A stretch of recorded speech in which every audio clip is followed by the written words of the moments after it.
Ito po ang Face-to-Face dito po sa Kaitana in Action. Narito po ang nagrereklamo, si Arlene. Narito naman po ang inirereklamo, si Karen. Ate Pia, Kuya Alan, si Arlene at si Karen.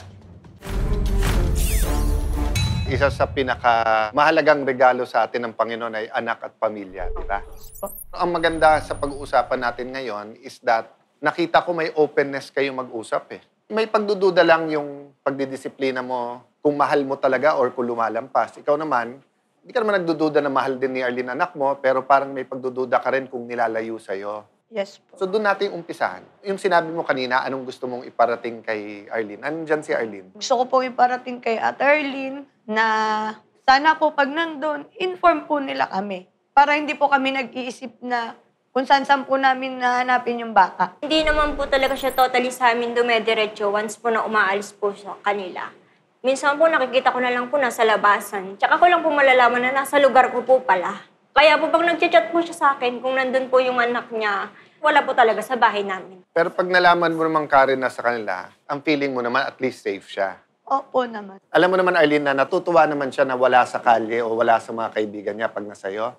Hindi ko po sa kanya kasi ayaw niya po sa akin i-stay yung anak niya. Kaya po, binabarangay niya po ako pag nalalaman niya kinukup ko po. Kasi teenager yung bata. Minsan, pag lumayas, mas mabuting nandun na sa auntie niya. Yun nga po. Yun po yung gusto ko malaman. Pag umalis po siya ng bahay na doon lang po sa bahay nila umuwi.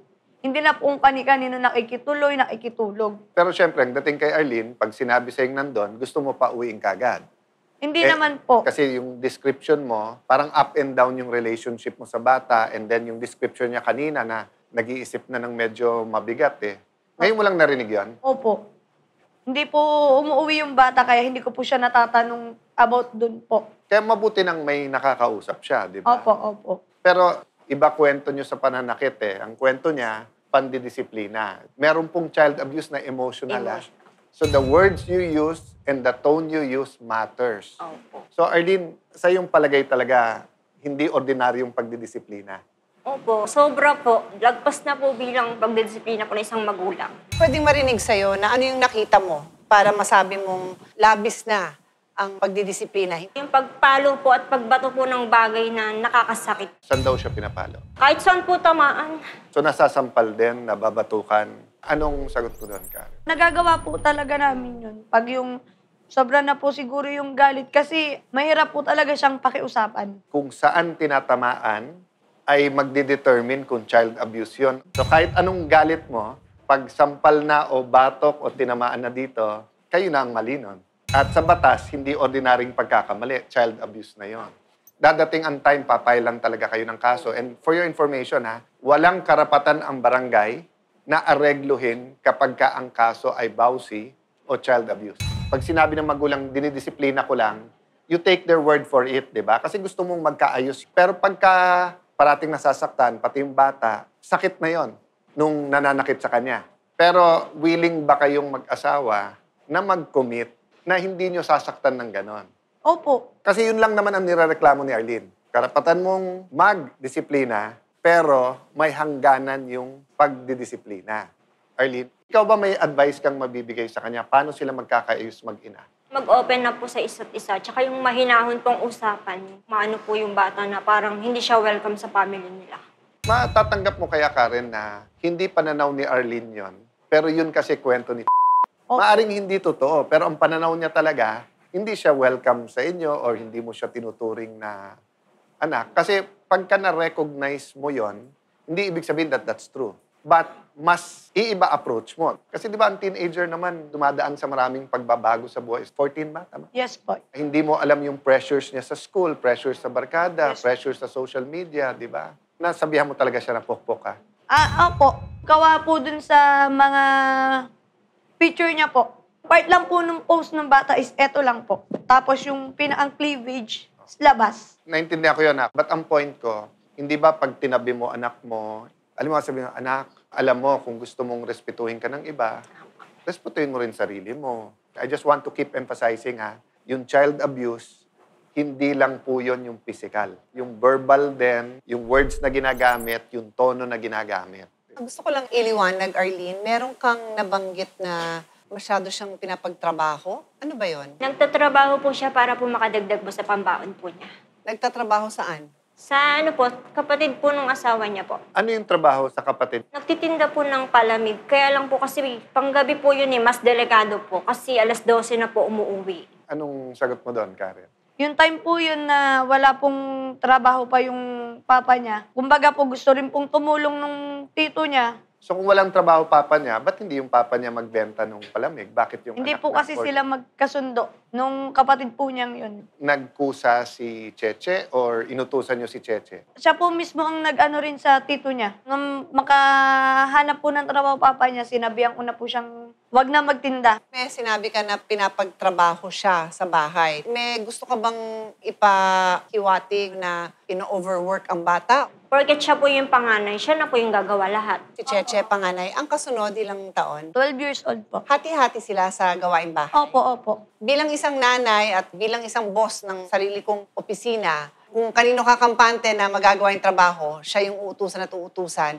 tapos baka napakabigat na. Hindi bawal na mag-utos ng bata sa gawaing bahay. Pero check mo din yung sitwasyon nyo na nakakatulong din yung iba. May tawag nga dyan substitute mother.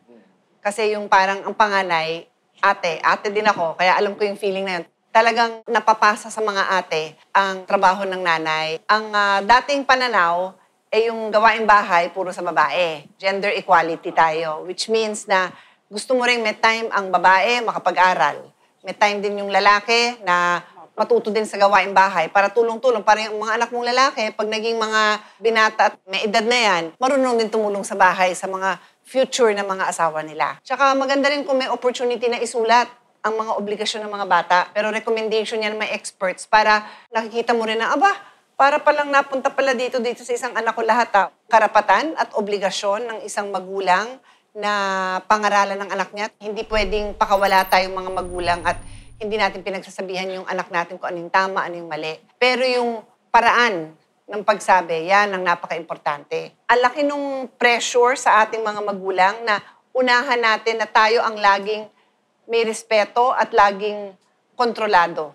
Kasi pag tayo ang nawala ng control, ang hirap asahan na yung anak mo magkokontrol. Magsasalita din niya ng walang respeto, magsasalita din niya ng bastos, baka nga magbitaw din ng salita na hindi maganda. Arlene, no? Hindi niya trabaho maging kaibigan ng anak niya. Yun ang paniniwala ko. A parent's job is not to be a friend. A parent's job is to be a parent. Kasi magbibigay ka sa mga anak mo ng payo, ng instruction na minsan hindi nila gusto. Pero yan ang trabaho ng isang magulang. Pero para marespeto niya yon, kailangan you are respectable also. Hindi yung may kasamang pambabato, hindi yung may kasamang pagmumura, kasi hindi ka niya rerespetuhin. Kung kaya natin siyang bigyan ng family counselor, kasi madaming magulang na katulad mo, medyo naliligaw na dahil hindi mo na alam kung paano kontrolin yung bata. Pero sometimes yung bata hilong-hilo din, hindi rin niya alam kung saan niya ilalagay yung sarili niya. Sa isang nanay na may time at may energy pa, kaya nga mahirap pag maraming anak, kaya family planning, ang una kong payo sa mga hindi pa nagkakaanak, may time ka dapat na, kamusta? Kailangan mo alamin. Ba't anak? Anong maitutulong ko? To wrap it up, pareho naman ko nakikita yung concern sa inyong dalawa, no? May binanggit ka na, pag meron ka, nagbebenta-benta ka, anong binibenta mo? Mga kakanin po. So kung tutulungan ka namin sa pagnenegosyo, makakatulong to sa pamilya mo. Yes po. Kailangan may commitment ka rin, may obligasyon ka rin. Nakakausapin mo talaga asawa mo na kahit anong tindi ng galit nyo, magsa-stop kayo sa pagdidisiplina. May kasabihan ang nagsabi nito si Einstein mismo isa sa pinakamatalinong tao sa buong mundo. Sabi niya, ang stupidity daw ay may ginagawa kang paulit-ulit, pero ine-expect mo, iba yung resulta. Kung parati na kayong nag-aaway, parati mo na sinisigawan, parati din lumalayas, ba't mo ine-expect na pag sinasaktan mo pa rin or pagpapaluin mo, magbabago? So yung sasabi ni ate na hanap kami ng family counselor, uupo, kakausapin yung anak mo, then kakausapin kayo mag-asawa, tapos magpro-propose yun ng path forward kung paano nyo maayos. So, Arlene, willing siya mag-commit ngayon na hindi na niya sasaktan. Willing ka rin makipagtulungan sa kanya. Opo. So, kami naman, may kakausap sa'yo mamaya. Kung talagang magbebenta ka ng kakanin, makakatulong sa'yo. Pero, every 2 weeks, magtatanong kami kay Arlene kung kamusta na kayo mag-ina. And tandaan mo, 5 pa yung anak mo. So napaka-importante din na kausapin mo yung asawa mo na pag dinisiplina nyo si Cheche, dapat hindi nakikita nung iba. Kasi pag nakita nung mga mas batang anak, iba na tingin nila sa ate. Hopefully, a professional, no, a family counselor can help.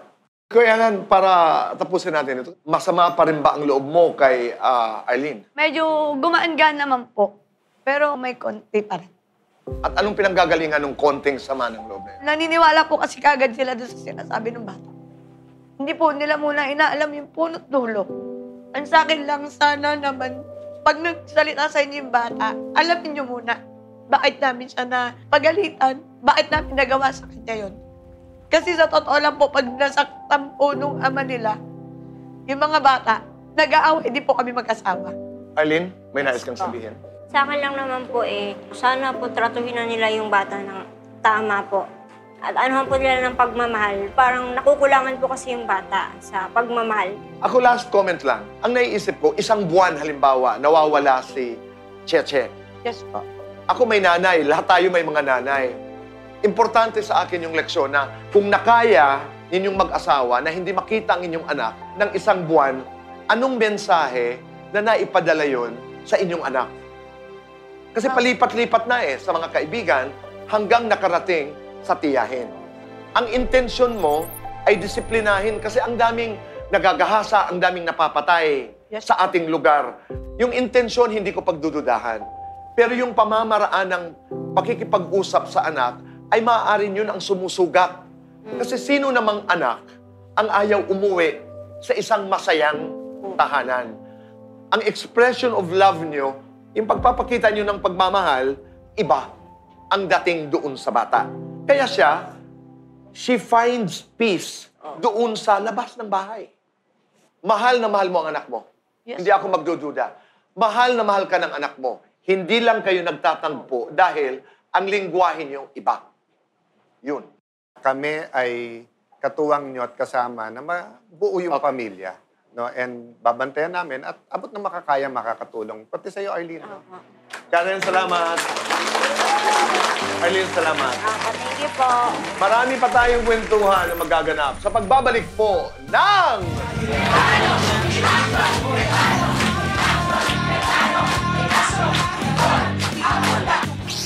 Natupad na ang hiling ni Arlene na magkabati ang mag-inang sina Karen at Carla.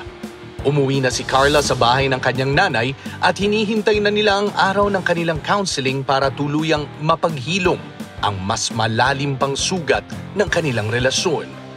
Para naman madagdagan ang kita ng kanilang pamilya, binigyan ng Cayetano in Action si Karen ng dagdag na puhunan para sa kanyang ihaw-ihaw business. Nagpapasalamat po ako at ako po'y natulungan ni Ate Pia at ni Kuya Alan. Hangad ng Cayetano in Action na tuluyang mangibabaw ang pagmamahal sa kanilang tahanan.